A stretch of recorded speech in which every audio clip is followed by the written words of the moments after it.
Live streaming is on. I'm here. Cool. So any other questions or comments about the your work? I'm good. So just so you guys understand my perspective here, my perspective is that the primary criteria is that our team is functional and getting work done. Right?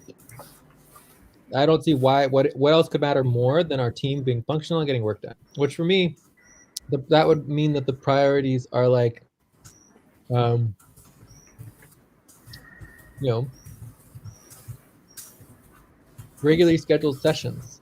Everyone has met their regularly scheduled check-in criteria, you know, and our schedule have a good week schedule. You know, they maybe have their schedule for their, you know, their main sessions, and maybe we want to make sure people are tracking their hours, and you know, those kind of things seem extremely important for just having a functional team at all. But also choosing other priorities that, you know, are essential, or even choosing priorities that we know somebody's not doing. Right? Maybe it's not a priority because it doesn't really affect our work or our team, but we know someone's not doing it, and that's a big problem, and so we prioritize it. You know what I mean? Yeah. Very cool. So if there's nothing else, let's go on to topic 3. Yeah. Topic 3, payroll. Thank you, Jay. Okay. So I have 2 things to review. I'll just say that Joyce, it was very, very good that you did the work that you did on it, and that you prioritized it today. So that was excellent. Okay. So you did a good job moving it forward. Let's just get focused a little bit more, continue to improve it and schedule and work on it. I think this is good. Yeah. Making progress. For sure. Me and Alberto will meet together. Yeah. Thank you. I'm available tomorrow. Yeah. Right. Sonic can be, or you have lesson? I don't know if Sonic tonight. Maybe. Try to check in. Maybe. I'm not sure. Okay. Okay. For sure tomorrow, Hydra. Time to pause. Time.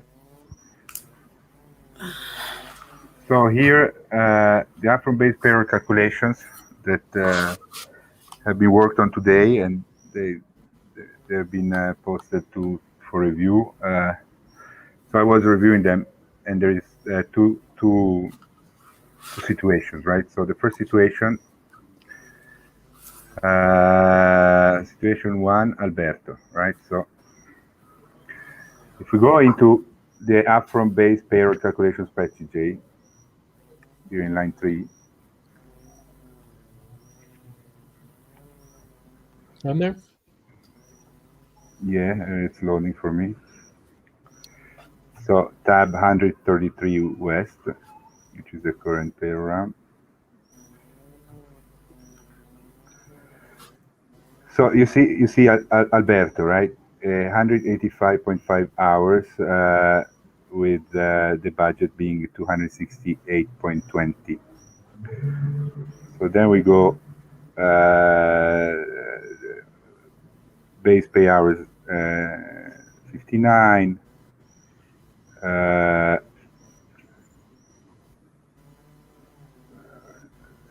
Then I mean, and then you see, okay, it's 439.55, but it's capped at 268.20.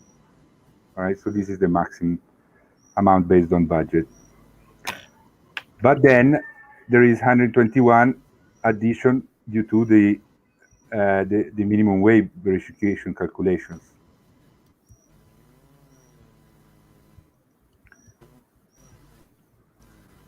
So the total is 389.55, which is over the budget by a lot.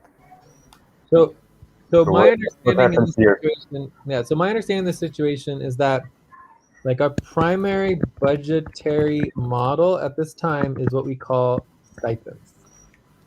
Everyone understand what a stipend is? Yeah. Stipend. Okay, so we don't really have enough funds for salary, but we do work on salary basis for low budget workers. So when we have the time budget, you know, let's say it was like Laura or whoever in the past, you know, is budgeted 30 hours per week, but they only work 8 hours in a week, right? So even though they're budgeted 30, they only worked 8. And then, you know, we're calculating their 1.5 hour responsibilities, and then that only works out to, you know, I don't know, you know, 5 hours. And so Time then for breath.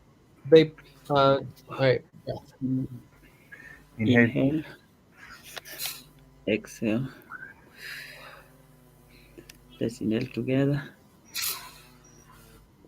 Exhale. Relax. So let's say they ended up working, you know, 5 hours, but they have 15 hours of other equity work, you know, beyond their 1.5 hour responsibilities, right? So 5 hours of base responsibility work. So basically, under our policies, we have to ensure that they meet minimum wage because they have up to 30 hours per.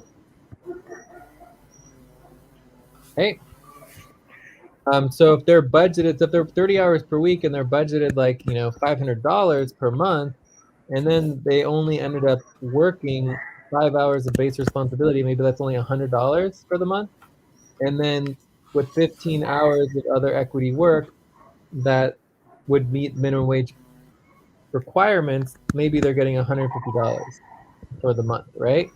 But their budget is $500 a month, right? So their budgeted stipend is $500 a month. So the $150 in increasing for minimum wage is well in excess of the total amount that they're getting.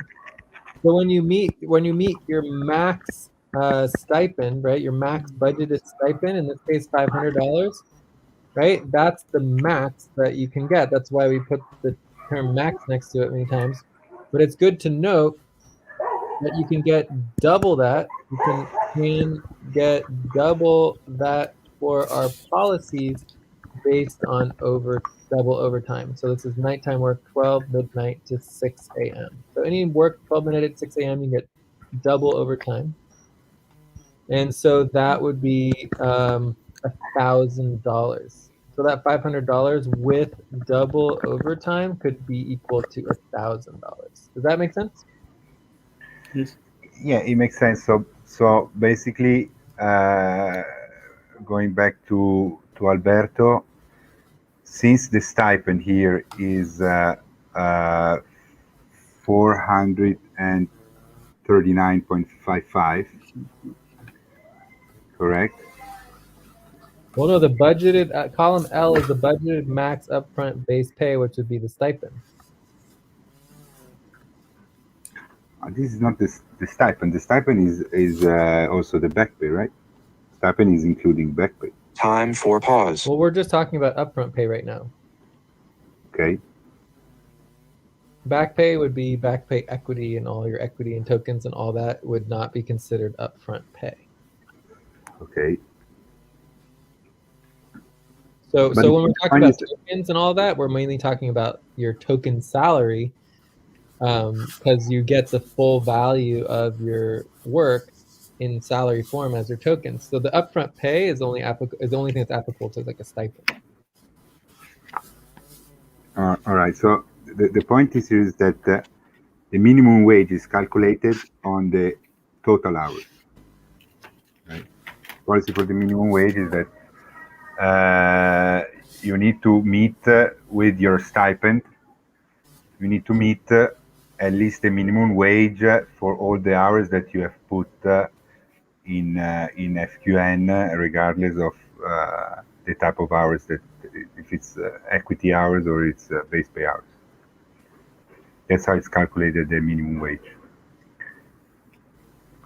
And that's why it's to me it's 121 because for 185.5 hours times 2.1, which is the minimum wage for Brazil in dollars, it's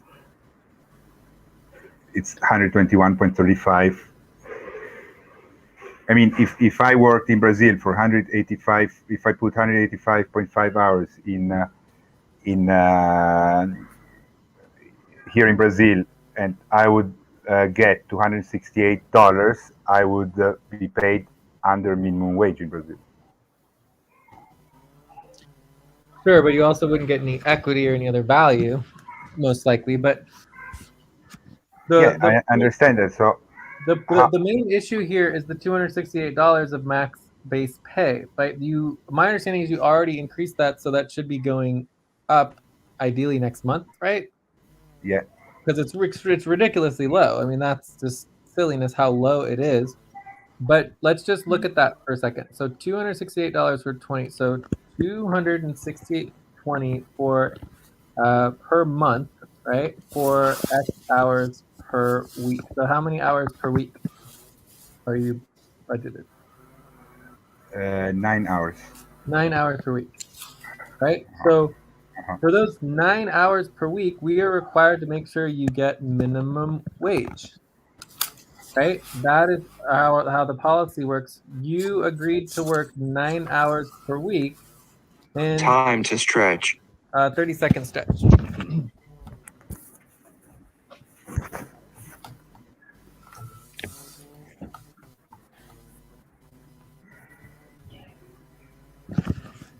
Okay. All right. So what I'm trying to say here is that in this example, it's $268.20 per month for 9 hours a week. So you agreed to work 9 hours a week, but you ended up working, like, I don't know, you had your record-breaking, 50 No, this is hours. not the record break. This is the month before. Okay, the month before, your record-breaking 50 hours. So whether it's like 30 hours or 40 hours or 50 hours, whatever it is massively excessive compared to what was agreed to, right? Yeah, So but I mean, Laura in the past or the other things, they agreed to $500 a month for 30 hours per week, which means that we agreed to pay minimum wage up to 30 hours per week. But if someone works 90 hours a week or 200 hours a week, or I guess you can't work 200 hours a week, but 100 hours a week, we can't expect to just but think about the United States. The United States is $17.20 per hour in our area. So let's say if we apply this to Stacy, let's say Stacy actually did do work and she decided instead of to work her 3 hours per week, she decided to work for 50 hours in a week, right? There's just no possible way that we could pay $17.20 times 50. Does that make sense? Like we never agreed to pay Stacy $860 per month. So under your model, if Stacy worked, that's per week. So it would be 860 times 4. It would be $3,344. $3,440. So under your model, yeah, but there is a work 50 hours a week, we would be required to pay her $3,440. no, but I worked only. I worked 46 hours, but I mean, it's not that I worked because there is also like anything hours or like for example, base pay hours is only 14.75 per week up from base pay, right? Because the base pay hour is 59, right? So 14.75 is.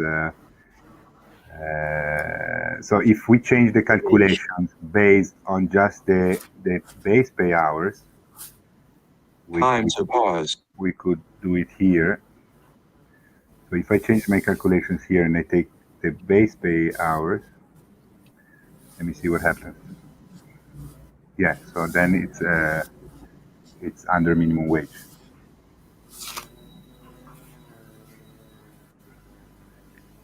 In 15 minutes. We're at 15 minutes for this topic? Okay. So I didn't understand what you just said, but If I change instead of the total monthly hours for the minimum wage calculation, instead of using the total hours, 185.5, I only apply that calculation to the base hours, to the base upfront pay hours, which is 59. You see that there is no more minimum wage additions. okay, that's Because I mean, I don't know. I don't mean, know what the policy is and what we're supposed to do there. But the point that I'm trying to make is very simple. Like experienced workers who want to do their work and get some funds, some money on the side, it's all about your stipend. So you propose a stipend for your pay, and you get paid your stipend. And it's not really about the hours, right? Like when you have a stipend, it's not about the hours. It's just about making sure you did enough work to get your stipend. That's the whole idea of a stipend. Does that make sense? yeah, I mean, Yes. I don't know. I mean, when you say stipend, I consider also the back pay.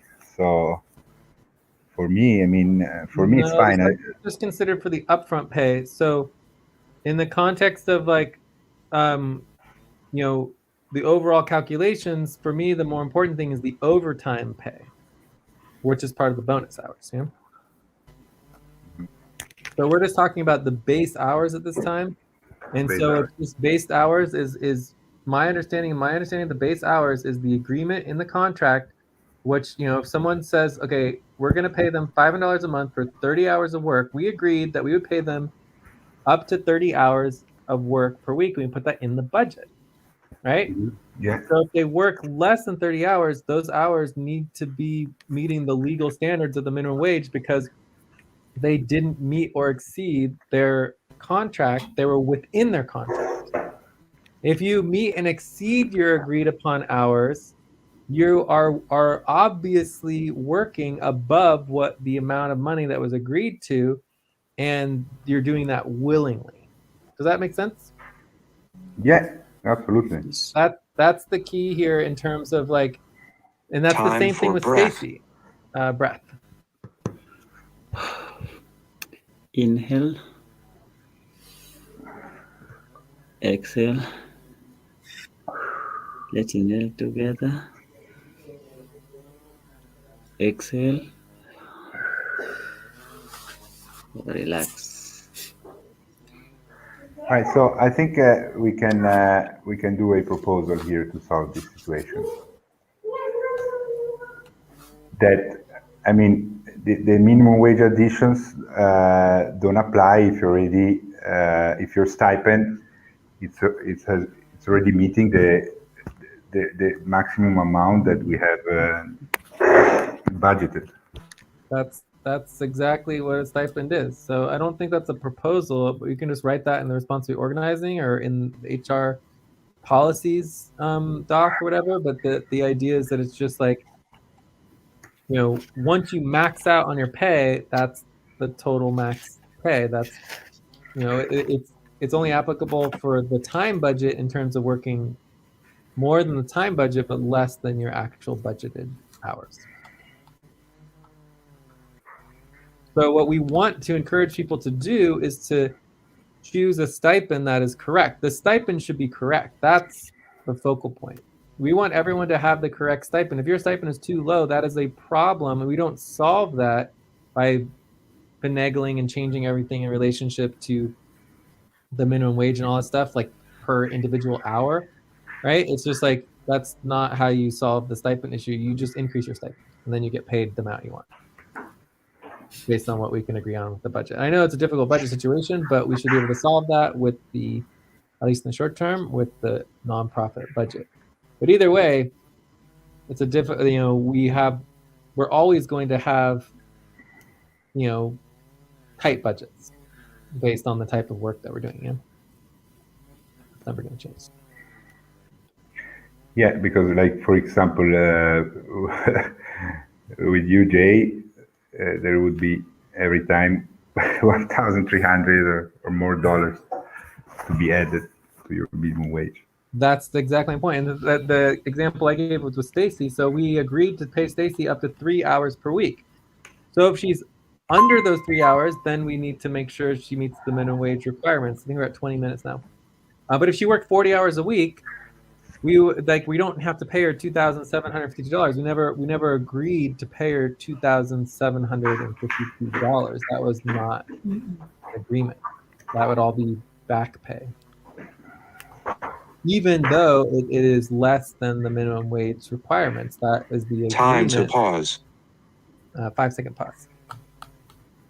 That is the agreement in relationship to people's stipends, that if they voluntarily choose to work more money than the more hours than the agreed upon contract in the budget, then they do that willingly, and they understand that you get tokens and back pay and all that stuff instead. Exactly. Yeah. Cool. All right. Perfect. This is It is good solved. to note that you still get all of the overtime in relationship to the nighttime work, right? And you do a significant amount of nighttime work, so you should be getting somewhere in the range of $50 to $100. Anyways, but I think we might have removed the overtime bonuses. I don't know, but that is a good thing to note. We want to get those overtime bonuses back in. That's something that it would be the desired outcome for the reimbursement topic that I was also proposing. Yeah, so overall, the key to the budget is that everything that gets paid out is in the budget, right? So if it's not in the budget, then it should not be getting paid. That's really the simple guideline or rule in terms of the budget. If it's not in the budget, no one should get paid that money. Perfect. That simplifies everything. It's not in the budget. So you can see that if somebody is budgeted to work up to $500 a month for 30 hours a week, and then they only end up working, 12 hours, you can see how in that case it's a very different situation, because they never met their maximum $500, right? They never got that. So they're within the agreed upon contract, and they only work 12 hours. And so for those 12 hours that they worked, we're required to meet the legal minimums for the minimum wage, because there was never an agreement to pay them less than that. Yeah, like Moth, for example, we see that he's budgeted for 145, but he has accumulated only 58.63, and so there is an addition of $33.66 to meet minimum wage. Minimum wage, yes. So would bring to $92 the total stipend, which is under the 145 budgeted. That is perfect. That is exactly correct, and how it's supposed to be. All right, perfect. And again, it only relates to minimum wage for the base pay, and then there's additional pay in relationship to overtime. Okay, cool. Thank you. I'm good on this. Anyone has any questions or something else?